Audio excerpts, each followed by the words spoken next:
Assalamualaikum warahmatullahi wabarakatuh. Pada kesempatan kali ini saya akan mempresentasikan tagihan tugas minggu 12 mata kuliah Sistem Informasi Akuntansi.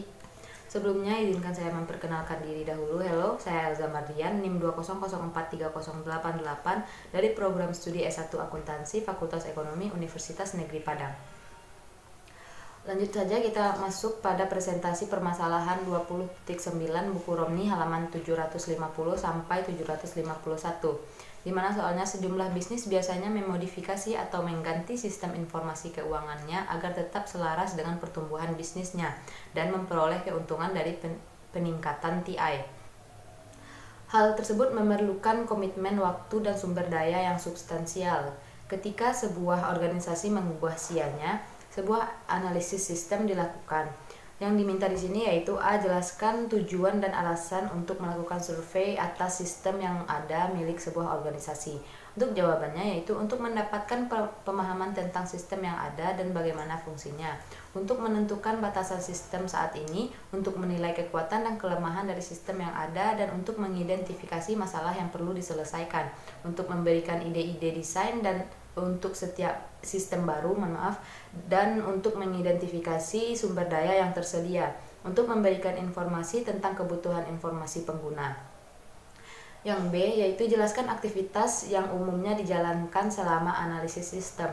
Jawabannya yaitu yang pertama investigasi awal, di mana memverifikasi sifat masalah dan kebutuhan pengguna. Selanjutnya mengumpulkan informasi yang diperlukan untuk mengevaluasi kelayakan permintaan. Selanjutnya yaitu survei sistem, mempelajari dan tinjau struktur organisasi yang ada untuk menentukan bagaimana fungsinya. Untuk mengumpulkan dan meninjau dokumen internal dan laporan untuk menentukan desain konten penggunaan, frekuensi, persiapan, dan lain-lain.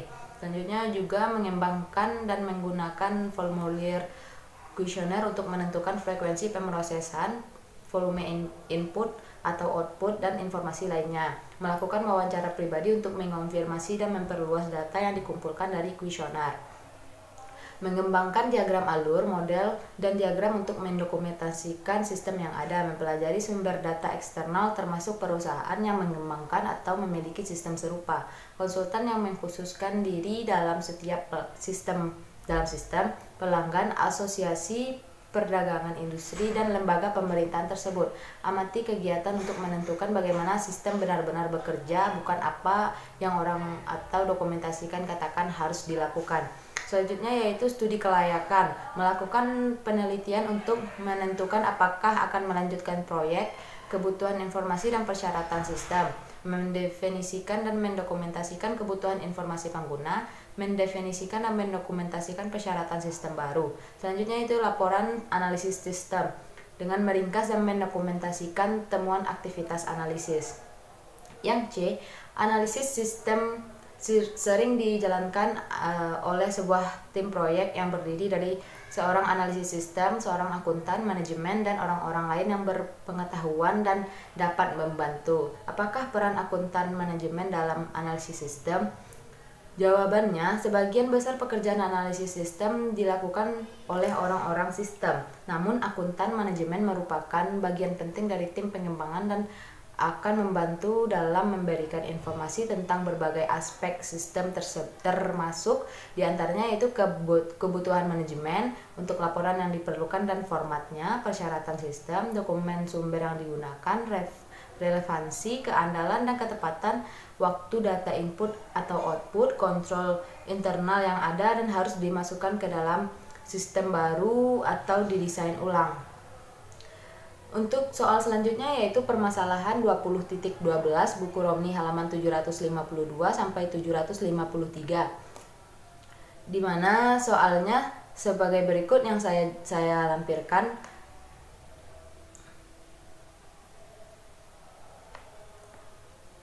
Untuk soal ini hal-hal yang diminta yaitu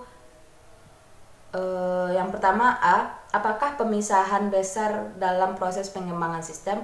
Apa yang menimbulkan jarak tersebut? Untuk jawabannya, pemisahan besar adalah kesenjangan antara kebutuhan informasi manajemen bisnis dan informasi yang dihasilkan oleh ISIS. Perpecahan besar terjadi karena hal-hal berikut. Yang pertama yaitu banyak sistem yang serius, usang, dan tidak menghasilkan informasi yang dibutuhkan. Yang kedua, pengguna akhir yang berpendidikan lebih baik menuntut sistem informasi yang lebih kuat dan hasil yang lebih baik dari sistem informasi yang tidak berkinerja. Yang ketiga yaitu komunikasi yang buruk antar perancang sistem, pengguna akhir, dan manajer bisnis menghasilkan pengembangan sistem informasi yang tidak efektif.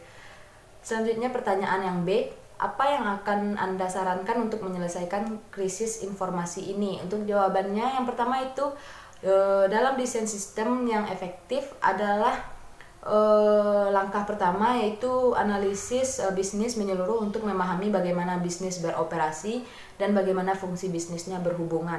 Ini membantu para profesional sistem dan manajemen bisnis untuk berkomunikasi secara efektif ketika mengembangkan sistem yang terintegrasi.